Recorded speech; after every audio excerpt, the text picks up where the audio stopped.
on chain of command and the issues with respect to the other divisions, patrol operations and custody operations in particular, county-wide operations.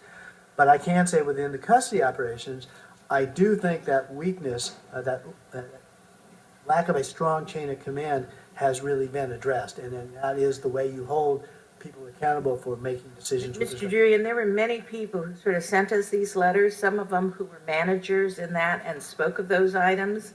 And, you know, we usually didn't read them in public, and we didn't deal with them in this kind of setting. We sent them through a chain of command process. One of the problems I find with the Sheriff's Department being very much like a military organization, it has many of those issues of the inability about being able to speak truth to power. And that's one of the biggest problems. So a chain of command is only good as its command. And so even when people do try and follow policy and report and in a kind of mechanism like this that is so military-like from the standpoint of the chain of command, it is a difficult thing to do that you're left to these kinds of devices.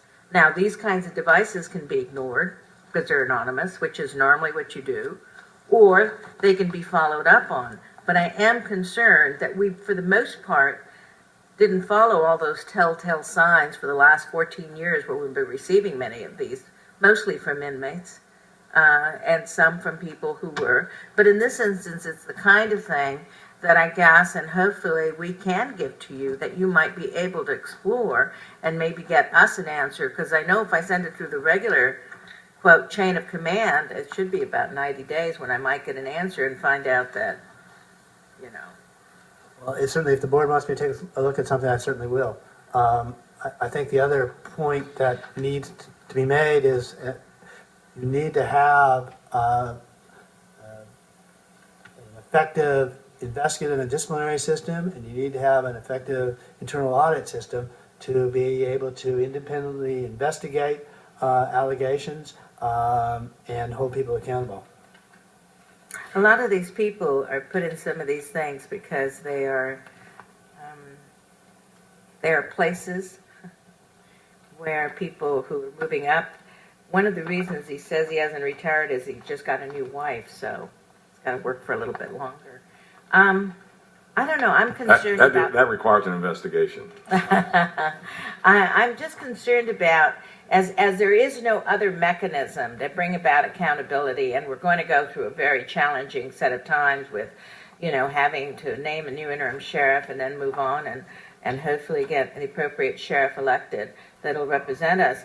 But I think the issue still remains, and I won't be here to see it all, as to how to bring more accountability so that there is more of a, as you said at one point, light of day that is shown. That's how accountability will happen.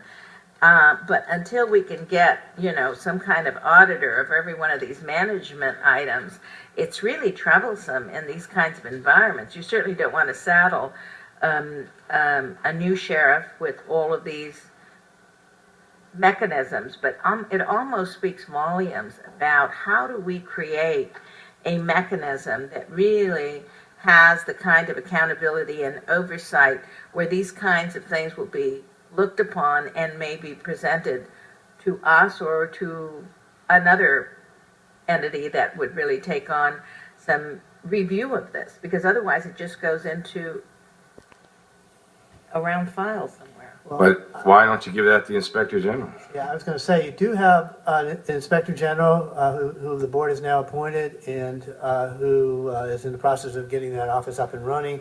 So I think once he is up and running, and maybe another couple of months, you will have that outside body that can provide some independence.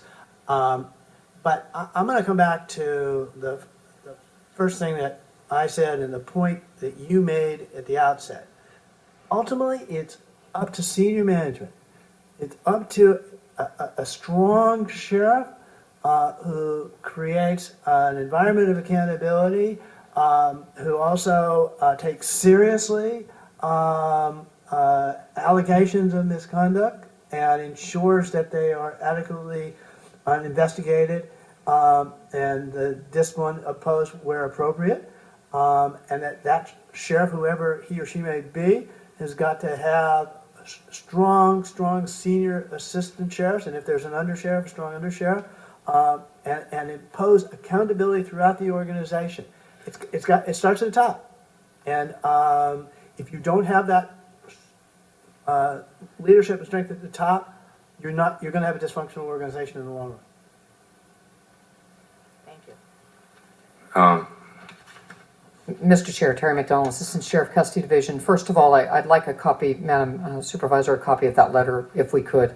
Certainly more than happy to report back to the Inspector General on the findings, but we'd like to look into those issues. I wanted to cover a few items.